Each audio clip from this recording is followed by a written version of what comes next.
শুধু আলহাজ লেখছেন কেন? আমি কি নামাজ পড়ি না? তো আল মুসল্লি লাগান নাই কেন?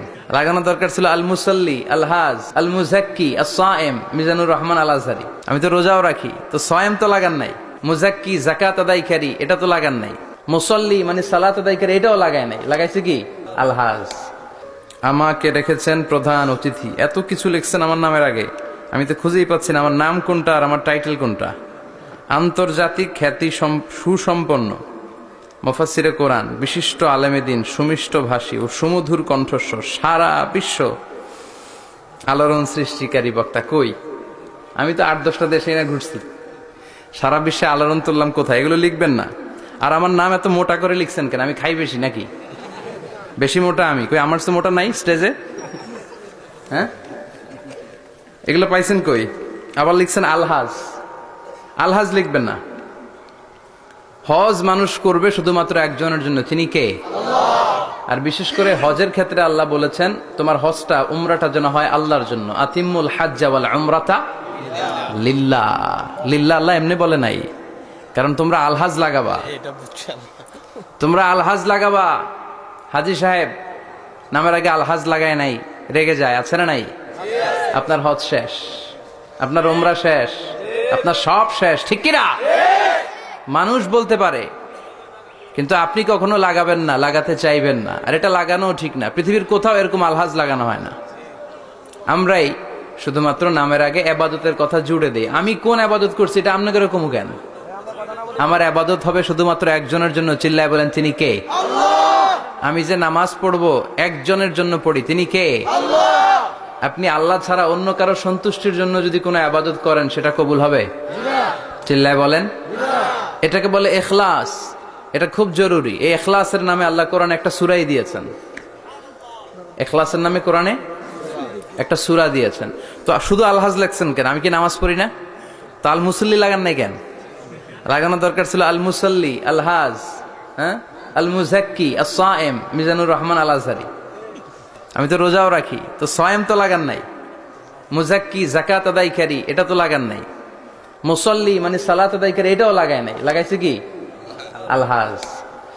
তো এগুলো থেকে আমাদেরকে বেরিয়ে আসতে হবে। এটা ঠিক না। আপনি ইবাদত করবেন আল্লাহর জন্য। আর গোপন ইবাদত, গোপন সাদাকা, গোপন দান আল্লাহর রাগকে কমিয়ে দেয়। হাল্লাকা সিররুন ইনদাল্লাহ বাইনাকা আনতা ওয়া বাইনাল্লাহ, হাল্লাকা সাদাকাতুন তাখফা লা ইয়ালামুহা ইল্লাল্লাহ, হাল্লাকা সিররুন ইনদাল্লাহ বাইনাকা আনতা ওয়া বাইনাল্লাহ, হাল্লাকা সাদাকাতুন তাখফা লা ইয়ালামুহা ইল্লাল্লাহ। ঠিক কি না? তোমার কি এমন কোন ইবাদত আছে যেটা আল্লাহ ছাড়া কেউ জানে না? তোমার কি এমন কোন গোপন দান আছে যেটা আল্লাহ ছাড়া কেউ দেখেনি? রাতের আধারে আপনি মসজিদের দান বক্সে কচকচে 1000 টাকার একটা নোট ফেলে দিয়ে আসছেন, 1 কোটি টাকা দিলেও এর সমান সওয়াব হবে না। চিল্লা এখন, ঠিক কিনা? মানুষের সামনে আপনি বাহাবা পাওয়ার জন্য লাখ লাখ টাকা দিয়েছেন, আল্লাহর কাছে এটার কোনো দাম নাই।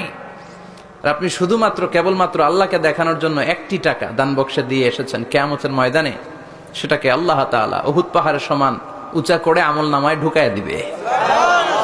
বিষ্ণু বললেন, কামা তুরাব্বি ফুলুওয়াহু, ওটের যে মালিক, ওটের বাচ্চা হলে তিনি খুশি হয়ে যায়। যিনি গাভী পালে, গাভীর বাছুর হইলে মালিক খুশি হয়ে যায় না? এই বাচ্চাটারে যেমনি পেলে পুষে বড় করে, আল্লাহ বলে তোর ওই 1 টাকা ছিল, দানটা ছিল কয় টাকা? 1 টাকা।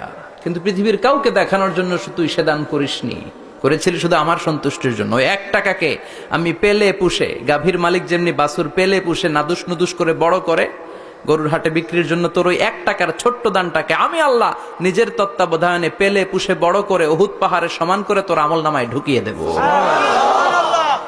এজন্য ইবাদত যেন হয় শুধুমাত্র আল্লাহর জন্য, শো অফ যেন না থাকে। এখন সব জায়গায় শো অফ আছে না নাই?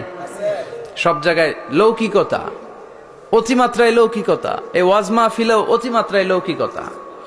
মানুষ আসবে, কিছু শুনবে, ইখলাসের নিয়তে জীবনটারে সুন্দর করবে, তার জান্নাতটাকে চমৎকার বানাবে, এই নিয়ত নাই। আসে হুজুরের কণ্ঠটা শুনবো, হুজুর খুব চমৎকার কণ্ঠে ওয়াজ করে, আসবো, এখানে বিরিয়ানির প্যাকেট দেওয়া হবে। আজকে বিরিয়ানি আসেনি? আছে, আলহামদুলিল্লাহ।